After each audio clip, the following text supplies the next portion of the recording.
Last मेरा जो thumbnail था वो आप लोगों ने पढ़ा था, उसके ऊपर लिखा था मैंने कि मुआशी जंग का खदशा। आज नीचे लिखा है मैंने आगाज। अब यहां से आप लोग अंदाजा लगा लो। और जो आप लोगों ने मिस्टर प्रेसिडेंट डोनाल्ड ट्रंप की स्पीच को सुना है लास्ट नाइट, उसमें क्या तकरीबन वही अल्फाज थे और वही बातें थी कि जो मैंने लास्ट ब्रीफिंग के अंदर की थी और वो रिपीट की गई हैं।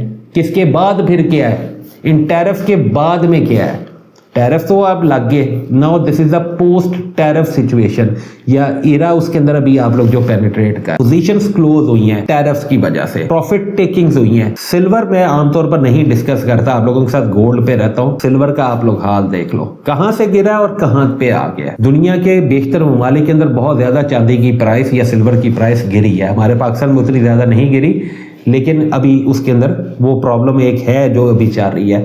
अब डॉलर इंडेक्स को देख लो, अब डिक्सी को देख लो, किस कदर मुंह के बल गिरा है, गोल्ड भी गिरा है। अब क्रिप्टो के अंदर बीटीसी को देख लो, बीटीसी का क्या हाल है इस टाइम और कितना ज्यादा वो गिरा है और इस टाइम भी वो नीचे बैठा हुआ है। ऑल्ट कॉइन्स को देख लो, एवरीथिंग जो सी है वो अब पोस्ट टैरिफ वो सिचुएशन के अंदर और उस चीज के अंदर वो अब पेनिट्रेट कर रही है, उस दौर के अंदर वो अब पेनिट्रेट कर रही है और इसके लिए मार्केट अब अपने आप को प्रिपेयर कर रही है। डॉलर इंडेक्स भी अगर नीचे गिर रहा है तो फिर गोल्ड क्यों गिर रहा है, इसको तो फिर ऊपर जाना चाहिए।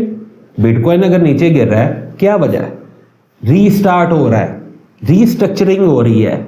अब मिस्टर मार्केट मेकर आप लोगों के साथ जो गेम प्ले करेगा वो नई लिक्विडिटीज को वो स्वीप करेगा, वो ग्रैब करेगा और फिर एक साइड वो आप लोगों की वो काटेगा। आसान और सादे लफ्जों में मैंने आपको बताया, टैरिफ लग गए, दुनिया भर के अंदर एक मुआशी जंग का आगाज हो गया, जवाब दर जवाब। आज बहुत से ममालिक ने आप लोगों ने देखा कि उनकी तरफ से काफी ज्यादा स्ट्रॉन्ग रिएक्शन आया, स्पेशली वो कि जिनके ऊपर बेस टैरिफ से ऊपर टैरिफ जाकर लगा 10% से ऊपर। कुछ ममालिक ऐसे हैं कि जिनके ऊपर टैरिफ 10% लगा, यूके शामिल है उसके अंदर, यूएई शामिल है और दीगर ममालिक है उसके अंदर, सऊदी अरब शामिल है, सऊदी अरेबिया।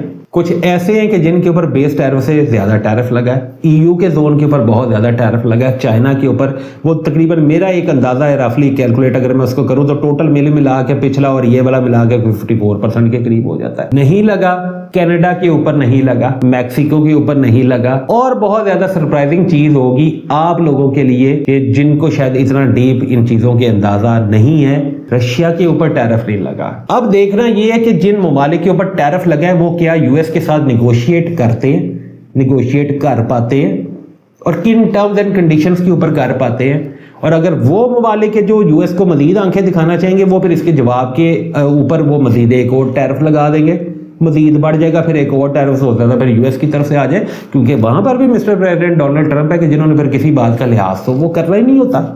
वो आप लोगों ने अभी भी देख लिया, परवाह तो किसी चीज की फिर नहीं ना करनी, तो वो फिर एक नया एक सिलसिला एक वो शुरू हो जाएगा कि तुमने हमारे ऊपर लगाया, हमने तुम्हारे ऊपर लगाया, फिर हमने तुम्हारे ऊपर लगा दिया। वो फिर जाकर एंड कहां पर होना है और पिसेगी दुनिया भर के अंदर सिर्फ और सिर्फ आम अवाम। आपके लिए मेरे लिए चीजें दुनिया के अंदर महंगी होंगी और उसकी वजह से इन्फ्लेशन में इजाफा होगा, मजीद गुर्बत, महंगाई और बेरोजगारी बढ़ेगी।